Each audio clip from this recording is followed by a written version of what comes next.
Kw'izina ry'Imana Data n'Umwana na Roho Mutagatifu, amen.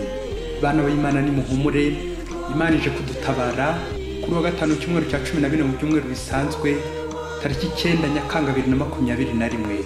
Isomo rya mbere ryo mu gitabo cy'Intangiriro, umutwe 46 umurongo wa 1 kugeza ku wa 7 n'umurongo 28 kugeza ku wa 30. Muri iyo minsi Isiraheli ashyira nzira, ajyana ibyo yaratunze byose. Ageze i Berisheba atura ibitambo Imana ya se Izaki. Nuko Imana ibwira Isiraheli imubonekeye nijoro mu nzozi iti, Yakobo, Yakobo. Nawe arasubiza ati, ndi hano. Iramubwira iti, ndi Imana, Imana ya so. Witinya kujya mu Misiri, kuko nzahakugirira umuryango ukomeye. Nzamanukana nawe mu Misiri. Byongeye kandi ninjye uzakuzamurayo, kandi Yozefu ni uzahumbya amaso yawe. Yakobo ava i Berisheba. Nuko abahungu ba Isiraheli bashyira se, abana babo n'abagore babo ku magare Farawo yari yohereje ngo abazane. Bajyana imikumbi yabo n'ibyo bari bungukiye mu gihugu cya Kanahani byose. Nuko Yakobo agenda yerekeza mu Misiri hamwe n'urubyaro rwe rwose, abahungu be n'abakobwa be n'abana babo bose, mbese urubyaro rwabo rwose abajyana mu Misiri. Yakobo atuma Yuda kuri Yozefu ngo bahurire muri Gosheni. Nuko bagera mu gihugu cya Gosheni. Yozefu ateguza igare rye, maze ajya gusanganira se Isiraheli muri Gosheni. Akimubona aherako amugwa mu nda, ararira, bishyira kera amuhobera. Isiraheli abwira Yozefu ati, noneho naho napfa ntacyo bitwaye, ubwo maze kukubona ukaba ukiriho. Iryo ni ijambo ry'Imana. Zaburi ni 37. Agakiza k'intungane gaturuka kuri Uhoraho. Iringira Uhoraho kandi ugenze neza, kugira ngo ugume mu gihugu kandi uhagirire amahoro. Nezezwa n'Uhoraho, nawe azaguha icyo umutima wawe wifuza. Uhoraho ateganya iminsi y'ab'indakemwa, n'umugabane wabo uzahoraho ubuziraherezo. Ntibazakorwa n'ikimwaro igihe cy'amage, n'igihe cy'inzara bazarya bahage. Irinde ikibi maze ukore icyiza, nibwo uzagira aho utura ubuziraherezo.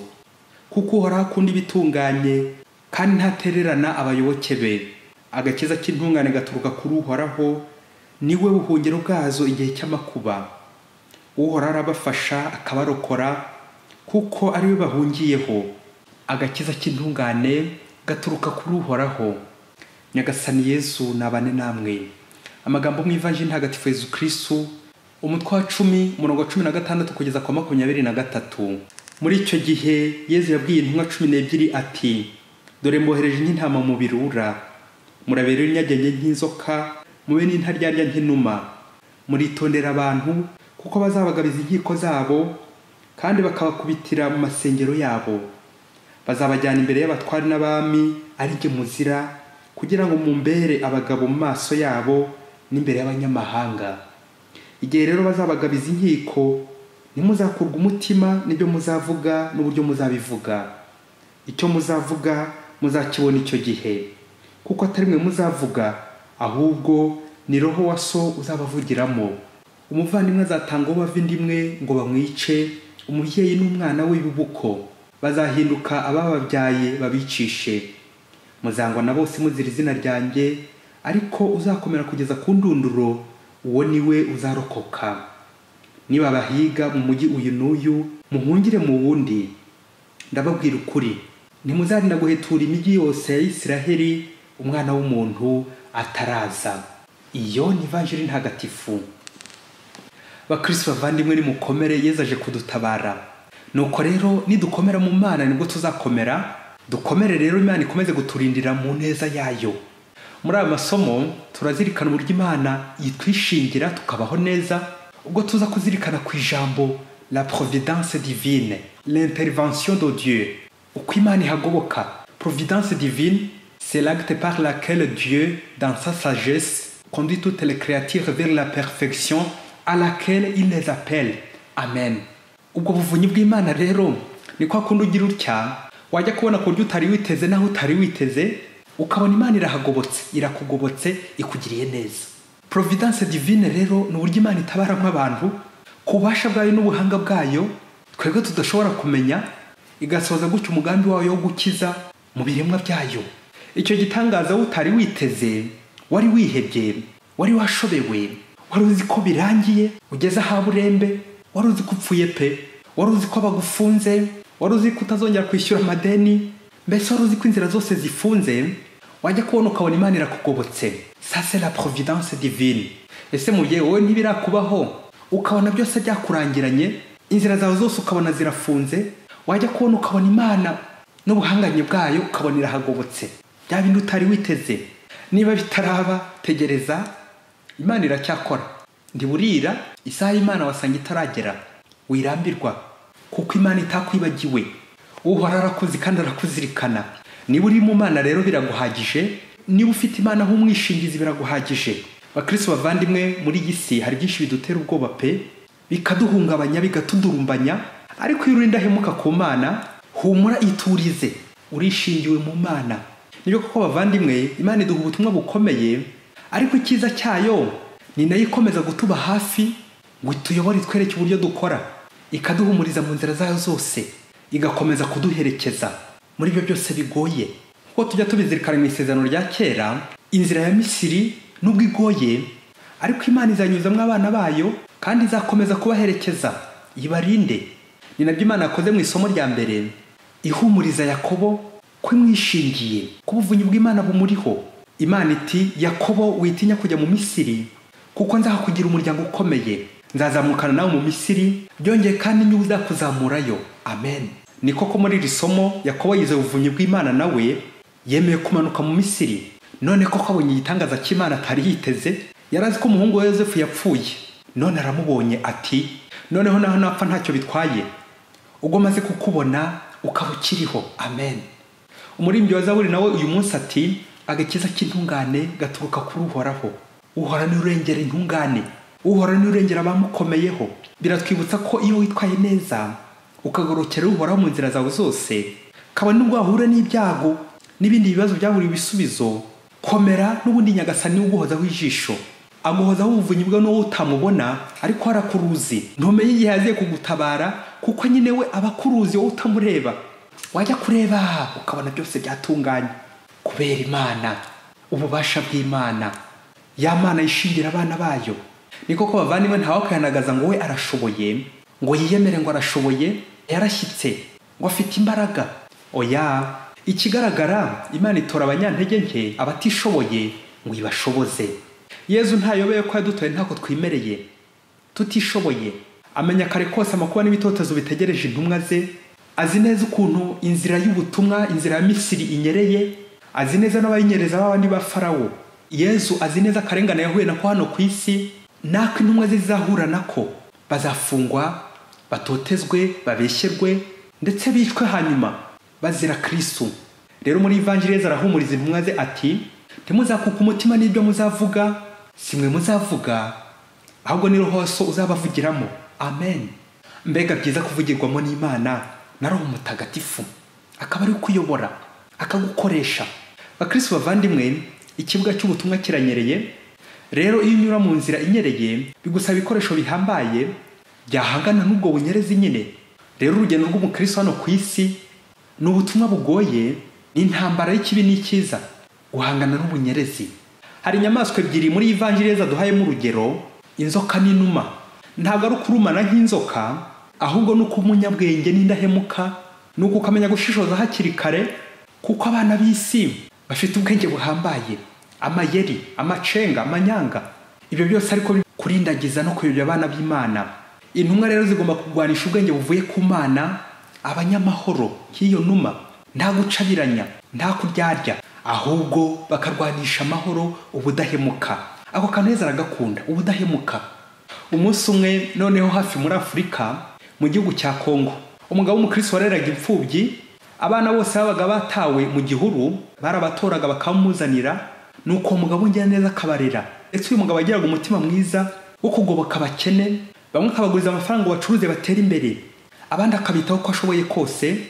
Ariko cyane cyane yari yaritangiye iki kigo cy'imfubyi, ariko nazirikana aho Imana yamukuye, kuko atamenye se na nyina, yarezwe n'abagira neza bamwitaho. Ibyo bikamutera umutima w'impuhwe wo gukunda no kwita ku bababaye, imfubyi. uyu mugabo rero w'umukongomani akaba ari umucuruzi ukomeye cyane ukize pe. Rero umunsi umwe yagiye gusaba inguzanyo kuri banki, dore ko ubundi bavuga ko kugira ngo ukire bigusaba kwaka inguzanyo ariko ukaba indahemuka mu kwishyura. Nuko wa mugabo ajya kwaka inguzanyo kuri banki. Nk'uko bisanzwe rero banki mu gutanga inguzanyo byibuze ibanza kureba ibintu bibiri by'ingenzi, ingwate ndetse n'umwishingizi aho bishoboka. Bamaze kumuguriza za miliyoni nyinshi, wa mugabo atangira gukora kugira ngo yiteze imbere nyine, ariko abakoranaga nawe abandi yishingiraga cyane akabitaho akabagira neza, baza kumubera abahemu, bamwe baramwiba, abandi banga kumwishyura. Nuko igihe cyo kurangiza kwishyura banki kigeze, yarasigaje amadolari 300,000, ni nka miliyoni 300 z'amanyarwanda. Ubwo rero kuko yari yarahombye nyine kubera ko kutishyurwa, nuko banki ifata umugambi wo guteza cyamunara ibyo byose, bahereye ku nzu ikigo yari yarubakiye abana b'imfubyi. Nuko yanzu barayiteza, wa mugabo n'agahinda kenshi afata za mfubyi zose azishyiriwe muri yanzu yabagamo nawe. Rero kubera ko iyo nzu yabagamo nayo yari yarayitanzeho ingwate, murabizi ko banki yo nta mikino igira. Umunsi banki yagarutse guteza yanzuho cyamunara, bahageze bibaza aho bari bwimurire za mfubyi. Nuko bahawa mugabo amezi 5 ngo azamaze kubona ahandi yimukira, yimuriremo n'izo mfubyi. Ubundi banki ifata inzu yabo. Wa mugabo aratangira ararira bikomeye. Nuko akora urugendo nyobokamana ava muri Kongo ajya Kibeho, kuko yakundaga umubyeyi Bikira Mariya cyane ku rwego rwo hejuru pe. Ageze Kibeho amaze gusenga no kurira birumvikana bihagije, ubwo yasabaga Bikira Mariya ko amutabara akabona aho kwimurira za mfubyi. Nuko agiye kugenda arangije urugendo nyobokamana, asigaye yandikiye Bikira Mariya, yandika ya magambo, ashyiramo na adresse ze, nimero ya telefone na nimero ya konti ya za mfubyi ze. Yandikira Bikira Mariya kuri envelope inyuma ati, Bikira Mariya mubyeyi utabara imfubyi. Nuko arigendera yisubiriwe muri Kongo. Ategereje amezi 5 ya ultimatum banki yamuhaye ngo yitegure. Amezi 5 ashize abona banki itaragarutse. Nuko agahora yikanga ko bazamugwa gitumo, akomeza gutegereza ko baza kumuboha, dore ko ntawe yari afite yo kwimura za mfubyi nyine. Akomeza gutegereza arituriza. Nuko ku rundi ruhande Kibeho haza kuza umupadiri w'umuzungu mu rugendo nyobokamana nawe. Uwo mupadiri akaba nawe yari yararerewe muri orphelinat mu kigo cy'imfubyi. Icyo kigo ngo cyitwaga Mère de la Miséricorde. Uwo mupadiri rero aza mu rugendo nyobokamana mu Kibeho aje gushimira Imana na Bikira Mariya ukuntu bamufashe akanyura mu biganza by'abamwitayeho, none yabaye umupadiri atarabyiteze pe. Nawe muri ako kanyandikira Bikira Mariya ati, shimwa mubyeyi warakoze. Nuko nawe ya envelope ajya kuyishyira mu nkangara y'ibyifuzo. Ya envelope ayiteretse, abona indi envelope yindi yari ihari kubera ukuntu yakundaga Bikira Mariya. Ya envelope yari hejuru cyane, yari yanditseho ngo Bikira Mama mubyeyi utabara imfubyi. Rwa rwandiko yumva umutima uramubwiye ngo rusome, nkuko nawe nyine yari imfubyi. Amaze kurusoma, uwo mupadiri atekereza urugendo rw'ubupfubyi yanyuzemo, n'ubwo bwose yaje gushimira Bikira Mariya, ariko wumva izo zindi imfubyi nazo yagira icyo azimarira. Nuko asubiye aho mu Burayi arangije urugendo nyobokamana Kibeho, atangira umushinga wo gutabariza abo bana b'imfubyi bari bari muri Kongo. Wa mupadiri arasabiriza pe. Nuko baranamugoboka cyane, nuko abona amayero agera kuri 500 ayashyira kuri ya konti y'abana b'imfubyi. Akomeza gushimira Bikira Mariya ko mugobotse muri icyo gikorwa cyiza cyo gutabariza imfubyi, none kikaba kigenze neza. Wa mugabo wo muri Kongo nawe kera kabaye akomeje kubona banki nta kiza kumwishyuza. Banki yaratuje, umwaka urashize ntawe umwakura. Aragenda azi ko agiye kubasaba imbabazi kuko mvaga umutima waratangiye kumurya, ngo byibuze bumwongerera igihe mu gihe ari gushaka aho yazimura za mfubyi. Ageze kuri banki, kuri konti y'aba bana, asanga hariho amadolari asaga 400,000. Bamuhaye historike yaho yaturutse. Birumvikana banki yo yari yaranje kwiyishyura, na niyo mpamvu itongeye kugaruka guteza cyamunara bya bintu bye. No kwa mugabo baratungurwa pe.